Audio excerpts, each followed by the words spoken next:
Alright, horror fans of my spooky gang, let's stir the pot. These are some of my hottest horror takes that'll probably end up getting me banned from YouTube. But before we begin, like the video and subscribe to your boy if you're new. And here's a free hot take. No horror YouTuber interacts with their subs more than me. So if you want to be a part of something special and have your horror opinions heard, subscribe and join the spooky gang and your boy Tech will do the rest. Alright, spooky gang, so getting into these hot takes, my very first hot take is I think that Halloween 2 does a lot of things better than the original Halloween from 1978. Now, I already know what y'all thinking. Y'all are thinking that's starting off already kind of blasphemous, but hear me out. I absolutely love Halloween 2. First, I'll start off with the atmosphere. The atmosphere for sure is better. It actually does feel like Halloween and Halloween night. You see way more people in the town of Haddonfield and people trick-or-treating, even though it's like ridiculously late at night at like 10 p.m. and you know, all trick-or-treating is definitely done by then. But still, you see all of this atmosphere and then you see the whole town coming together to figure out like, oh, what's going on? Like, we've never had a serial killer in this town before. And then you have Dr. Loomis running around with the cops and trying to figure out where Michael is, where he's going, and to obviously finally stop him. So just atmosphere-wise, the music and score is really amazing. All of that. And then let's get into the characters. I think even though I love Annie and Linda from the original, but you still bring back Donald Pleasance as Loomis, you still bring back Jamie Lee Curtis as Laurie, and then you add in Jimmy and Bud and Nurse Karen and Nurse Jill and Nurse Janet and, you know, the whole nine and just the whole staff, even the Elrods for their short moment on screen. Like, all of these characters just really added, it just really added a lot to the film. And then don't even get me started on Michael's portrayal. I think that Dick Warlock is absolutely my favorite Michael portrayal out of any of them. A lot of people's problems when it comes to the way Michael was portrayed in this movie is because he walked so slow and he just didn't seem like he had any real urgency or anything like that. But I don't know, that's something that I actually just really enjoy about it. And I think that's a factor that sort of makes Michael just that much more creepy. And I heard this one theory, and it's something that I totally agree with, and it's that in the original 1978 Halloween, obviously that is the most human Michael. He was still human, but you know, clearly there was something else going on. He was the shape. But towards the end of that movie, you know, after him getting stabbed in the stomach with the knife, stabbed in the eyes with the coat hanger, and get stabbed in the neck and shot 6 or 7 times, depending on which movie you're watching, and he falls out of the window and he's on the ground. I feel like Michael actually died there. So the human part of Michael died there. You know, when Loomis gets up and goes over to the balcony to see if he's still there and he's gone, I feel like that's when pretty much all of the evil completely overtook Michael, and now he's just purely evil driven. He was a human who was doing evil things, and now he's just evil walking on 2 legs. So that's kind of how I feel, and that's why like I always felt that Dick Warlock's portrayal was kind of like Michael was almost like an alien. Like, he just didn't seem the same. It didn't matter what pace he was moving at, he was gonna make sure he got there. So I don't know. It's just an amazing movie and I can talk about it all day. The next hot take is It 2017 is better than the It miniseries from 1990. I know that this is also pretty controversial, but I think there are a good amount of people that actually agree with me on this one. And really the biggest thing that it comes down to is characters, again, in a way, and the way that they were able to modernize this film and still give us some of the same feels and some of the same things that we appreciated from the 1990 miniseries. Now, don't get me wrong, there's nothing that we can ever say bad about Tim Curry and the way he played Pennywise, or even some of those child actors, and just how in-depth the miniseries is because it's so long.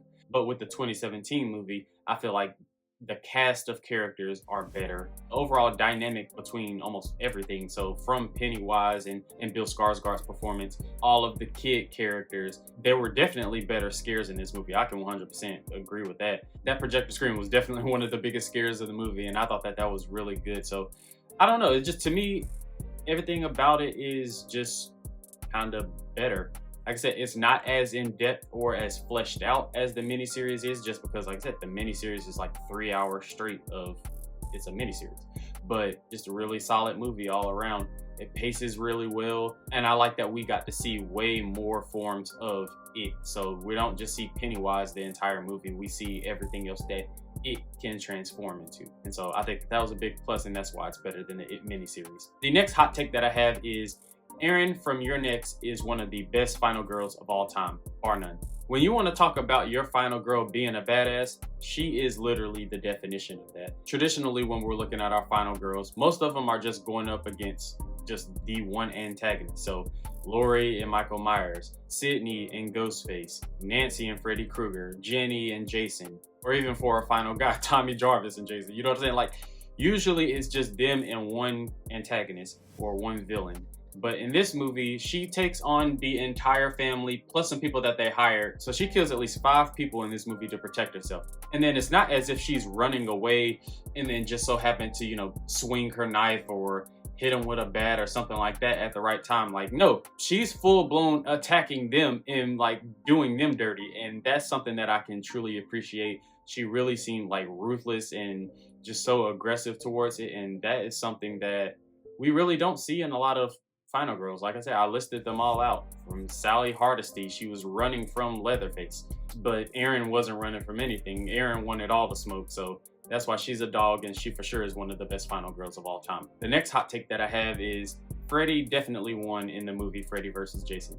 Now, I know historically, growing up watching this movie way back in 2003, I was more of a Jason fan than I was a Freddy fan, so I was pretty much trying to look for any way to say that Jason won. And I mean, with the whole ending and Jason coming out the water holding Freddy's head, and I was like, okay, that was enough for me to say, yeah, Jason won this. But when you really go back and look at it analytically, Freddy was whooping Jason the entire movie, whether he was in the dream world or whether he was in real world. I mean, you see Freddy doing all these UFC, WWE moves on Jason. I mean, I'm talking about elbow drops, roundhouses, the whole 9, slashing him up. In the dreams, he was playing Jason like he was pinball. Like, Freddy was really smoking him. But it's just because Jason had pretty much everybody else, all the human characters on his side, that Jason was able to prevail in the end.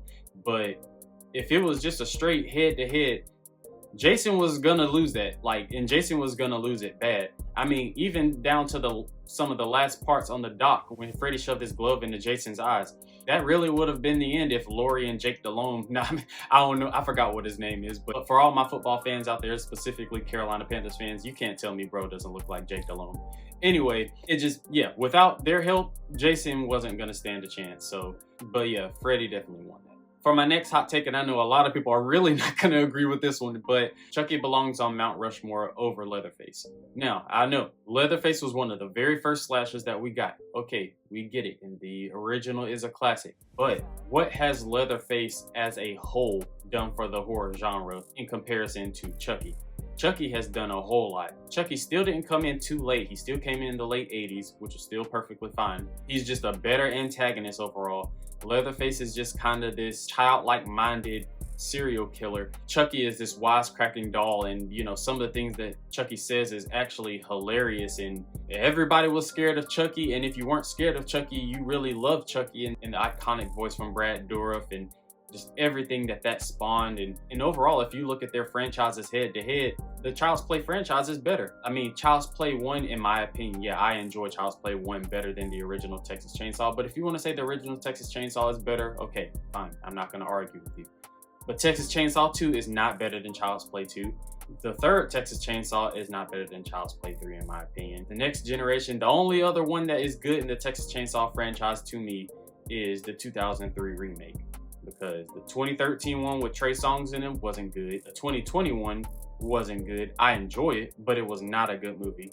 But then you go back to Child's Play and you have Bride of Chucky. Enjoy. Seed of Chucky is trash. I'm not even gonna say nothing about that. Curse of Chucky is pretty decent. Cult of Chucky is But think about it. 1, 2, 3, and 4 are all enjoyable. Not only that, then you have the Chucky TV show. And the TV show was pretty solid as well, especially that first season. The first season was really great, and then, they started to lose the plot a little bit in those second and third seasons. But overall, man, and just everything that Chucky has brought to the horror genre, I feel like he's had way more of an impact Leatherface has with this Texas Chainsaw Massacre franchise. Now, if you want to throw in, Chucky versus Ghostface, it would probably get a little bit harder just because of what Scream did in 1996. But still, ultimately, I'm taking my boy. And since we're talking about Scream, I got another hot take for y'all, and that is that Scream 4 is the best sequel in the Scream franchise. So I know a lot of people love Scream 2. And Scream 2 has an amazing intro. I think the intro is almost just as strong as the original. But after that, it's pretty bland in my opinion. It's not a whole lot that I particularly enjoy about Scream 2. You move into Scream 3. A lot of people don't even like Scream 3, and I'm one of those ones included. Scream 4 brings just so much life to it because the intro scene for Scream 4 is kind of like a fake out because it's one of the stab movies, and then it actually goes into the movie, and you see Emma Roberts playing Jill, and you have characters like Kirby, and I think Gail is better in this movie than she is in some of the other sequels. And yeah, having Emma Roberts and Charlie be the killer, and just, I don't know, just it was really enjoyable, and having them all in the barn watching like the stab movies, it's, I don't know, there's something that is really, I can't really think of another word for it, but I'm just gonna say homey about Scream 4 that I just really enjoy. And yeah, and obviously it's better than Scream 5 and Scream 6 to me. I don't know, those were just good add-on movies for people who just love the Scream franchise. So yeah, they have their own little homages and stuff like that, but as far as characters, none of those characters nor the storyline is better than the characters and storyline that is in Scream 4. And so that's why I think Scream 4 is the best sequel to the original. And the last hot take of this video, and it is also one of the more controversial of the ones that I've mentioned, it is that Nightmare on Elm Street 3 Dream Warriors is pretty overrated and is not the best Nightmare on Elm Street sequel. I know a lot of people probably even think that this is the best movie in the franchise. Now that I 100% disagree with because I think the original is the best. But then 2, as far as a sequel, I don't even think it's the second best sequel either. I think the best sequel is New Nightmare, and then I think the second best sequel is Part 2. A lot of people probably think Part 2 would be closer to the bottom of the franchise, but I think Freddy's darker. I think just overall the atmosphere is a little better. It feels like a Nightmare on Elm Street movie. Freddy was taken out of the dream world a little bit too much, so I understand that inconsistency and how some people can have a problem with that. But Dream Warriors, I mean, I understand how you like those individual characters, so I'm not even gonna argue about that. I think the characters are better, but I just don't think that it's overall a more compelling movie than New Nightmare nor Part 2. I just don't know. Every time I watch it, I just feel like I'm getting bored, and then it's just like these kids having superpowers basically to defeat Freddy. It's just that 80s cheese that, I mean, and don't get me wrong, I love 80s cheese, but just in comparison to the movies in this franchise, it's just, it doesn't really do it for me that way. It's better than Part 4 and Part 5 and Freddy's Dead, but it's behind the original, the second, and New Nightmare. And that is all I have for y'all spooky gang. So these are my hot takes, and y'all comment down below what you think of these hot takes and what are some other hot takes that you have personally that you would like to be heard. And so y'all comment that down below. Subscribe to the channel if you're new, like I mentioned in the intro. Spooky gang, y'all already know how we rocking. Definitely coming at y'all with some more videos. Appreciate y'all being a little patient since I haven't uploaded a video in about 2 weeks. Your boy been getting hammered at work. Can't even lie to you. Like, so much work going down the pipeline. But hey, we gonna keep this thing grinding, and y'all already know that I can't forget about my spooky gang. So the content is gonna keep coming no matter what, because y'all know how we do. So just know that I appreciate y'all. And so spooky gang, until next time, y'all stay blessed and y'all stay spooky.